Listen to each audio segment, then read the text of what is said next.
everyone, so friend, welcome to CCG, a complete course destination. So friends, जैसे कि हम लोग को पता है कि हमने अपने कल की क्लास में अपने सेकंड चैप्टर को कंप्लीट कर लिया है, that is matter around us pure. ठीक है, हम लोगों ने अपने सेकंड चैप्टर को कंप्लीट कर लिया और आज हमारी रिव्यू क्लास है जिसके अंदर हम लोग एक क्विक रिवीजन करने वाले हैं पूरे चैप्टर के बारे में कि हम लोगों ने इस चैप्टर के अंदर पढ़ा क्या क्या है. ठीक है, तो देखो, जब हमने इस चैप्टर को शुरू किया था, किस तरीके से शुरू किया था, उसके हेडिंग के साथ. सबसे पहले क्या था, इस matter around us pure chapter का नाम. तो मैटर के बारे में तो हम लोग को पता था बिकॉज हम लोगों ने अपने फर्स्ट चैप्टर के अंदर उसकी फर्स्ट वीडियो के अंदर मैटर के बारे में डिस्कस किया था that what exactly is matter. ठीक है, तो मैटर के बारे में हम लोग को पता है कि हमारी सराउंडिंग में जितने भी सब्सटेंस प्रेजेंट है, चाहे वो सॉलिड फॉर्म में हो, गैसियस फॉर्म में हो या फिर लिक्विड फॉर्म में हो, इन सबको हम लोग क्या कह देंगे, this all are called matter. ठीक है, इन सबको हम लोगों ने मैटर बोल दिया. अब जो मैटर है वो दो चीजों के अंदर डिवाइडेड है, that is pure substance and mixtures. या तो मैटर प्योर सब्सटेंस होंगे या फिर वो मिक्सचर्स होंगे. तो हम लोगों ने इस चैप्टर की स्टार्टिंग के अंदर प्योर सब्सटेंस के बारे में पढ़ा है, that what are pure substance, दो substance which has similar kind of particles, जिसके अंदर सिमिलर काइंड ऑफ पार्टिकल्स होंगे जिनका केमिकल नेचर सेम होगा. ठीक है, उसको हम लोग क्या बोल देंगे, they are called pure substance. ठीक है, अब देखिए, प्योर सब्सटेंस जो है, एलिमेंट्स और कंपाउंड्स दोनों को हम लोग प्योर सब्सटेंस बोल देते हैं. व्हाई? बिकॉज जो एलिमेंट्स होते हैं they can not be further divided into, further divide नहीं कर सकते और फर्दर ब्रोकन डाउन नहीं कर सकते हम लोग उसको सिंपलर सब्सटेंसेस के अंदर, उनको हम लोग बोल देते हैं एलिमेंट्स. ठीक है, और कंपाउंड्स क्या होते हैं, दो या दो से ज्यादा एलिमेंट्स मिक्स होकर एक फिक्स कंपोजिशन में, एक फिक्स प्रोपोर्शन में, उसको हम लोग कंपोजिशन में, फिक्स कंपोजिशन में वो जब मिक्स हो जाते हैं तो उसको हम लोग बोल देते हैं कंपाउंड्स. ठीक है, एग्जाम्पल ले ले अगर एलिमेंट्स की, तो एलिमेंट्स की एग्जांपल क्या जाते हैं, copper, iron, aluminium, hydrogen, this all are called elements. ठीक है, और कंपाउंड्स की एग्जांपल ले ले तो वाटर, H2O, सॉल्ट, NaCl, ये सब क्या हो जाते हैं, एग्जांपल्स हमारे कंपाउंड्स की. ओके, अब थोड़ा सा एलिमेंट्स के बारे में पढ़ ले अगर हम लोग, तो एलिमेंट्स के बारे में डिस्कस कर ले. हम लोगों ने कल की क्लास में भी डिस्कशन किया एलिमेंट्स के बारे में, दैट एलिमेंट्स कितने होते हैं, क्या होते हैं एलिमेंट्स. तो देखो, जो एलिमेंट्स होते हैं, हमारे पास 100+ एलिमेंट्स हैं, जिसमें से 92 एलिमेंट्स जो है वो नेचुरली अकर एलिमेंट्स में से आ जाते हैं. ठीक है, और बाकी सब जो है वो मैन मेड एलिमेंट्स में से आ जाते हैं. Most of the elements are present in the solid state at room temperature. ज्यादा से ज्यादा जो एलिमेंट्स है वो सॉलिड स्टेट में होते हैं, बट तो 11 एलिमेंट्स होते हैं वो गैसियस फॉर्म में प्रेजेंट रहते हैं रूम टेम्परेचर. ओके, दो एलिमेंट्स ऐसे होते हैं जो रूम टेम्परेचर पर लिक्विड स्टेट में प्रेजेंट रहते हैं, दोज आर व्हाट, जो हमारी मरकरी होती है वो और bromine. Mercury and bromine are present in the molten state at room temperature. Okay, तो अब कुछ ऐसे हमारे एलिमेंट्स होते हैं जो कि अगर रूम टेम्परेचर को थोड़ा सा भी इंक्रीज करेंगे ना तो क्या होगा, वो गैसियस फॉर्म में कन्वर्ट होना शुरू हो जाएंगे. ठीक है, सीजियम और गैलियम जो है, जर्मेनियम और हमारे सीजियम जो है, इस टाइप के एलिमेंट्स है जो कि कन्वर्ट हो जाते हैं गैसियस के अंदर. ओके, तो ये हमारे एलिमेंट्स हो गए. देखो, अब हम लोगों ने क्या डिस्कस कर लिया है कि मैटर क्या होते हैं. मैटर जो है कितने टाइप के होते हैं, सब प्योर सब्सटेंस क्या होते हैं, मिक्सचर्स क्या होते हैं, और जो प्योर सब्सटेंस होते हैं वो फर्दर हम लोग एलिमेंट्स और कंपाउंड्स को प्योर सब्सटेंस कहते हैं. तो एलिमेंट्स क्या होते हैं और कंपाउंड्स क्या होते हैं. ठीक है, उसके बाद आ जाते हैं हम लोग मिक्सचर्स के ऊपर.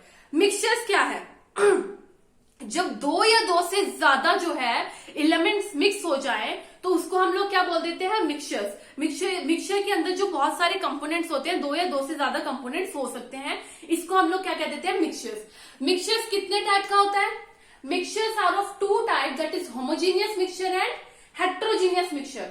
ठीक है, होमोजीनियस मिक्सचर और हेट्रोजीनियस मिक्सचर होते हैं. होमोजीनियस मिक्सचर क्या होते हैं, जिसके अंदर यूनिफॉर्म कंपोजिशन रहती है, उसको हम लोग बोल देते हैं homogeneous mixtures. And heterogeneous mixture क्या होते हैं, जिसके अंदर नॉन यूनिफॉर्म कंपोजिशन रहती है. ठीक है, तो होमोजीनियस मिक्सचर की अगर हम लोग एग्जांपल्स लें तो क्या होगी, सॉल्ट इन वाटर, वाटर के अंदर सॉल्ट को डिसॉल्व कर दो, वो क्या हो जाएगा, homogeneous mixture. Sugar in water, ठीक है, वो भी हमारा होमोजीनियस मिक्सचर रहेगा. और अगर हेट्रोजीनियस मिक्सचर की बात करें तो सैंड इन वाटर, वाटर के अंदर सैंड को डाल दो, ठीक है, या फिर चॉक पाउडर को वाटर के अंदर डाल दो, ये क्या हो जाएंगे, हमारे हेट्रोजीनियस मिक्सचर्स के एग्जांपल्स. ठीक है, तो अब हमारे जो है मैटर के बारे में हम लोग सब कुछ पढ़ चुके हैं. ठीक है, आई थिंक यहां तक सबको क्लियर होगा कि क्या क्या प्योर सब्सटेंस क्या होता है, मिक्सचर क्या होता है, एलिमेंट्स क्या होते हैं, कंपाउंड्स क्या होते हैं, होमोजेनियस मिक्सचर्स क्या होते हैं और हेट्रोजीनियस मिक्सचर क्या होते हैं। ठीक है, तो अब मूव करते हैं कि what we have learned in this chapter. पूरे चैप्टर के अंदर हम लोग क्या क्या पढ़ के आए हैं वो डिस्कस कर लेते हैं एक बार। तो देखो, सबसे पहले तो हम लोगों ने मिक्सचर्स के बारे में पढ़ा। Water mixture, mixture contains two or more substances, we can say elements or compounds in any composition. ठीक है, किसी भी प्रोपोर्शन के अंदर, इन एनी प्रोपोर्शन, किसी भी प्रोपोर्शन के अंदर हम लोग टू और मोर सब्सटेंस को मिक्स कर देंगे तो इसको हम लोग क्या बोल देंगे, दैट आर कॉल्ड मिक्सचर्स। ठीक है, इनको हम लोग बोल देंगे मिक्सचर्स। उसके बाद में हम लोगों ने कुछ टेक्निक्स को डिस्कस किया था, that how we can separate the components of mixture. Mixture के अंदर कितने कंपोनेंट्स हैं और उसको हम लोग किस तरह से सेपरेट आउट कर सकते हैं, उन टेक्निक्स के बारे में पढ़ा था। तो हम लोगों ने कुछ टेक्निक्स डिस्कस की थी, दैट इज इवेपोरेशन की टेक्निक को हम लोगों ने डिस्कस किया था। ठीक है, सेंट्रीफ्यूगेशन की टेक्निक को डिस्कस किया था। उसके बाद सेपरेटिंग फनल का यूज करके किस तरह से हम लोग इमिसिबल लिक्विड्स को, टू इमिसिबल लिक्विड्स को हम लोग सेपरेट आउट कर सकते हैं। सब्लिमेशन के प्रोसेस को डिस्कस किया था। उसके बाद हम लोगों ने डिस्कस किया था फ्रैक्शनल डिस्टिलेशन क्या होता है, ठीक है, क्रिस्टलाइजेशन क्या होता है। इन सब चीजों को हम लोग डिस्कस करके आ चुके हैं। आई होप कि वो सब आपकी क्लियर होंगी, और अगर नहीं क्लियर हो तो आप लोग एक बार वो वीडियो को वापस से देख सकते हैं। ठीक है, इसी चैप्टर की आई थिंक थर्ड या फोर्थ वीडियो होगी, कल की वीडियो जो भी होगी उसको आप देख सकते हैं। उसमें आपको एकदम क्लियर हो जाएंगे ये सब टेक्निक्स। ठीक है, उसके बाद हम लोग ने डिस्कस किया था व्हाट आर सॉल्यूशंस। सॉल्यूशंस क्या होते हैं? सॉल्यूशंस का दूसरा नाम क्या था? हेट्रोजीनियस, नहीं सॉरी, सॉल्यूशंस का दूसरा नाम था होमोजीनियस मिक्सचर्स। ठीक है, होमोजीनियस मिक्सचर्स को भी हम लोग सॉल्यूशंस बोल देते हैं। और सॉल्यूशंस क्या होते हैं? हमारे सॉल्यूशन के अंदर दो या दो से ज्यादा कंपोनेंट्स मिक्स होते हैं। ठीक है, और जो सॉल्यूशंस होते हैं ना उनके पार्टिकल्स जो होते हैं बहुत ही ज्यादा स्मॉल होते हैं, they can not be seen by our naked eyes. ठीक है, ये हमारे सॉल्यूशन थे। सॉल्यूशन दो चीजों से मिलकर बने हुए थे। ठीक है, one is solute and other is solvent. और जो सॉल्यूशन के अंदर जो मेजर कंपोनेंट होगा ना उसको हम बोल देंगे सॉल्वेंट। जो ज्यादा अमाउंट में होगा वो सॉल्वेंट होगा, और जो लेसर अमाउंट में होगा, जो माइनर होगा, उसको हम लोग क्या बोल देंगे? सॉल्यूट। ठीक है, तो ये हम लोगों ने सॉल्यूशंस के बारे में डिस्कस किया था। उसके बाद हम लोगों ने डिस्कस किया था what are concentration of solution. तो कंसंट्रेशन ऑफ सॉल्यूशन क्या है? The amount of solute present inside the given amount of solution. ठीक है, एक सॉल्यूशन जो हमें दिया हुआ है उसके अंदर कितना सॉल्यूट है उसको हम लोग क्या बोल देते थे? Concentration of solution. और हम लोगों ने उसको वैसे तो उसको एक्सप्रेस करने की बहुत सारी टेक्निक्स है, बहुत सारे तरीके हैं, लेकिन हम लोगों ने 3 तरीकों को डिस्कस किया था। ठीक है, जो कौन से थे?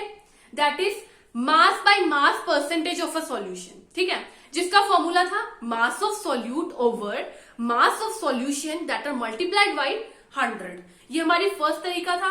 दूसरा तरीका क्या था? Mass by volume percentage of a solution. ठीक है, मतलब इसका फॉर्मूला क्या था? Mass of solute over volume of solution multiplied by 100। हमारा थर्ड तरीका क्या था?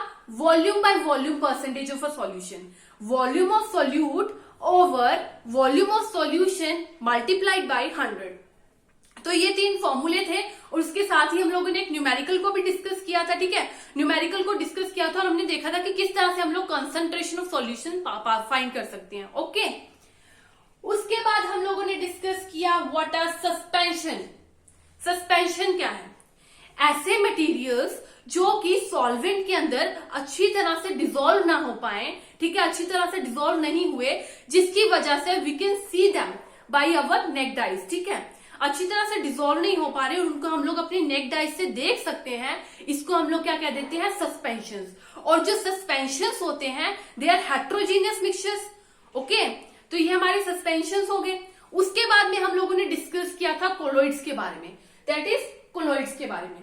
वाटर कोलोइड्स, कोलोइड्स जो होते हैं हमारे हेट्रोजीनियस मिक्सचर होते हैं। देखने में यूं लगेगा जैसे ये होमोजीनियस मिक्सचर होंगे, देखने में ये होमोजीनियस मिक्सचर लगेंगे, बट होंगे होमोजीनियस मिक्सचर नहीं होंगे। क्या? ये हेट्रोजीनियस मिक्सचर्स। ठीक है, बिकॉज जो पार्टिकल्स होते हैं ना हमारे कोलोइड्स के, वो बहुत ही ज्यादा छोटे होते हैं। They can not even seen by our naked eyes. Naked eyes से हम लोग इनको देख नहीं सकते, लेकिन वो इतने बड़े होते हैं कि वो जो लाइट की बीम है उसको स्कैटर आउट कर सके। अगर लाइट की बीम उसमें से पास हो रही है ना तो उसको वो स्कैटर कर देंगे इजीली। इसको हम लोग कहते हैं कोलोइड्स। और कोलॉइड्स जो है कहाँ कहाँ पर हेल्पफुल होते हैं, इंडस्ट्रीज के अंदर या फिर हमारी डेली लाइफ के अंदर ये हेल्पफुल होते हैं। और जो कोलॉइड्स के पार्टिकल्स जहां पे होंगे ना उसको हम लोग क्या कह देंगे, डिस्पर्स्ड फेज। ओके, जहां पर कोलॉइड के पार्टिकल्स होंगे उनको हम लोग डिस्पर्स फेज कह देंगे, और जहां पर पार्टिकल्स डिस्ट्रीब्यूटेड रहेंगे उसको हम लोग डिस्पर्शन फेज कह देंगे। ओके, तो अब हमारे पास कोलॉइड्स भी क्लियर हो गया। उसके बाद हम लोगों ने क्या डिस्कस किया था, उसके बाद हम लोगों ने प्योर सब्सटेंस के बारे में डिस्कस किया था। व्हाट आर प्योर सब्सटेंस, जिसमें सिमिलर काइंड ऑफ पार्टिकल्स रहेंगे और जो पार्टिकल्स है उनका केमिकल नेचर सेम रहेगा, उसको हम लोग प्योर सब्सटेंस कह देंगे। एलिमेंट्स और कंपाउंड्स थे उसके अंदर, जिसको हम लोग ऑलरेडी डिस्कस करके आ चुके हैं यहाँ पर। एलिमेंट्स और कंपाउंड्स क्या है। Then we have discussed about physical and chemical properties और फिजिकल और chemical change. So what are physical and chemical properties. Physical properties क्या होती हैं, विच कैन बी ऑब्जर्व्ड और मेजर्ड, ठीक है, जिसको हम लोग ऑब्जर्व कर सकते हैं और मेजर कर सकते हैं, और जिसकी जो केमिकल नेचर है, केमिकल नेचर चेंज नहीं होता सब्सटेंस का, उसको हम लोग फिजिकल प्रॉपर्टीज कह देते हैं और फिजिकल चेंजेस कह देते हैं। जैसे कि एग्जांपल ले ले, कलर ऑफ एनी सब्सटेंस, उसकी रिजिडिटी, उसकी हार्डनेस, उसकी मेल्टिंग पॉइंट, बॉइलिंग पॉइंट, जितने भी होंगे ये सब क्या हो जाएगी, डेंसिटी, ये सब इसके फिजिकल प्रॉपर्टीज हो जाएंगी। ठीक है, और उसके बाद हम लोगों ने केमिकल प्रॉपर्टीज और केमिकल चेंजेस के बारे में डिस्कस किया था। तो what are chemical properties, chemical changes जिसके अंदर जो मैटर होगा ना वो डिफरेंट सब्सटेंस के अंदर चेंज हो जाएगा बाय केमिकल रिएक्शंस। ठीक है, केमिकल चेंजेस को हम लोग केमिकल रिएक्शंस भी कह देते हैं। ओके, तो यहां तक हम लोगों ने कल डिस्कस कर लिया था और हमारा चैप्टर खत्म हो चुका था।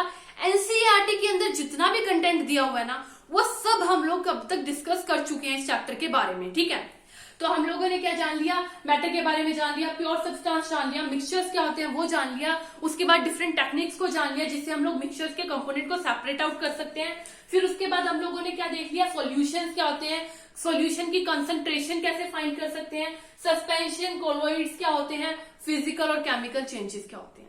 तो हमारा ये जो चैप्टर है यहाँ पर बिल्कुल खत्म हो चुका है और आई होप कि आप सबको ये चैप्टर अच्छी तरह समझ आया हो। अगर नहीं समझ आए तो आप कमेंट सेक्शन में पूछ सकते हैं, आपके रिस्पॉन्सेज का हमेशा मैं वेट करूंगी और आपके क्वेश्चंस का हमेशा जवाब दूंगी। ठीक है, तो अगर ये चैप्टर एक बार भी आपको क्लियर ना हो तो आप कमेंट करके पूछ सकते हैं। बाकी अगर आपको मेरी वीडियोस अच्छी लग रही हो, मेरे टीचिंग स्टाइल अच्छा लग रहा हो तो आप लाइक शेयर सब्सक्राइब जरूर कर सकते हैं। इससे ज्यादा कुछ तो नहीं, बट एक मोटिवेशन होती है, अंदर से मोटिवेशन होती है जिससे कि आगे भी काम करने का मन करता रहता है। ओके, तो बाकी आज की हमारी क्लास यहाँ पे खत्म होती है बिकॉज एक छोटी सी रिवीजन थी जिसमें हम लोग पूरे चैप्टर को एक बार रिवाइज करने वाले थे क्विकली। ठीक है, तो ये चैप्टर आज हमारा यहाँ पे खत्म होता है। कल से हम लोग अपने न्यू चैप्टर को स्टार्ट करेंगे, तो हमारे थर्ड चैप्टर कल से स्टार्ट हो जाएगा 9th क्लास का। सो आज की वीडियो यहीं पे खत्म होगी। Thank you students.